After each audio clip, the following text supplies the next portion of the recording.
Hello, today is August 4th, 2025, and I'm going to be talking about my album of the day for November 1st, 2024, Liminal Space by mxmtoon. Now, the idea for the Album a Day project was one that I had in my mind for a while and was inspired by a friend, but I wasn't quite sure when to start. I was thinking about perhaps starting on January 1st, but also I wasn't sure if I was willing to wait that long, and who knows, maybe by the time January 1st rolled around I would have forgotten. However, as luck would have it, Liminal Space by mxmtoon, which was a new album I had been looking forward to at the time I was pondering the start of my journey, was set to release on November 1st.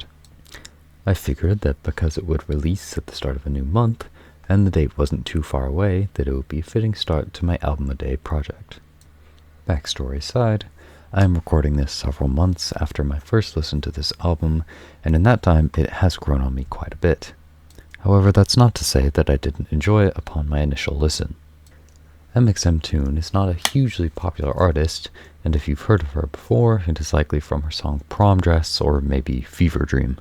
Her previous album, Rising, is a dance pop album with a lot of catchy songs on it, but in my opinion, the songs on Liminal Space manage a more interesting sound, while also retaining the catchiness of her previous work.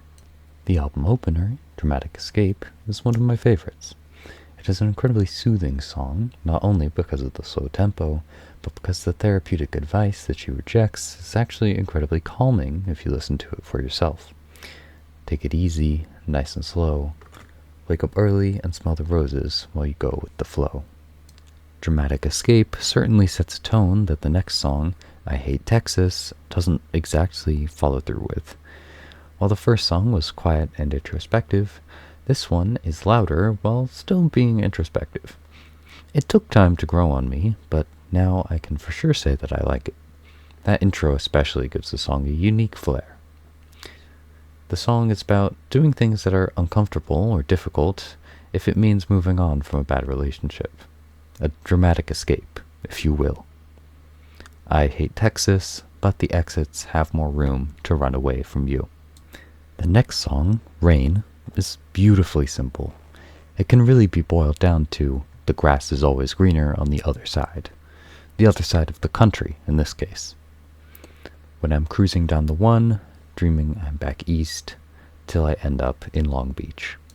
The next two songs, Elevator and Just a Little, carry on the theme brought up in I Hate Texas of Maya. mxmtoon's name is Maya, by the way, feeling like she's putting in all of the work in her relationship. In particular, Just a Little expresses a relatable sentiment of wanting to be allowed to do things wrong after doing things right for so long. In the song she says, I wish someone would let me lose it. Continuing with songs in pairs, the next two, VHS and Number One Boy, are nostalgic songs harkening back to childhood memories, feelings around parents, and growing up.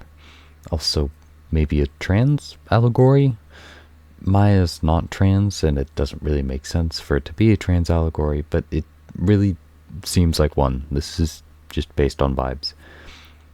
Quote, and you built me a dollhouse, but I'm playing with model trains. When you look at him, can you look at me the same?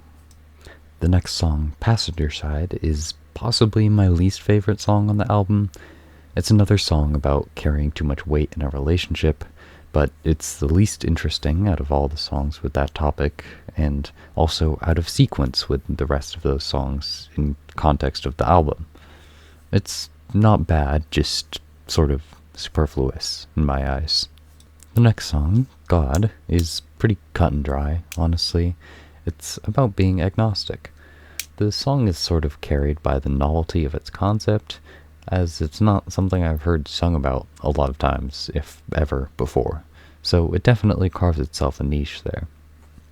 Quote, but I do believe in something, I just don't know what it is. I can't put my finger on it, but I hope that it exists. After that, the song Now's Not the Time, like the song Passenger Side, is also bizarrely out of sequence, because it fits the same themes as VHS and Number One Boy of pressures of roles being assigned to you. The song by itself is perfectly fine, but it seems strange to me the sequencing problem that this album has. The last song, Whiteout, is another favorite of mine. Maya's vocals get to shine on this one, and it's also one of the only songs to relate to the theme of the album title. And if you don't know what a liminal space is, I encourage you to look it up.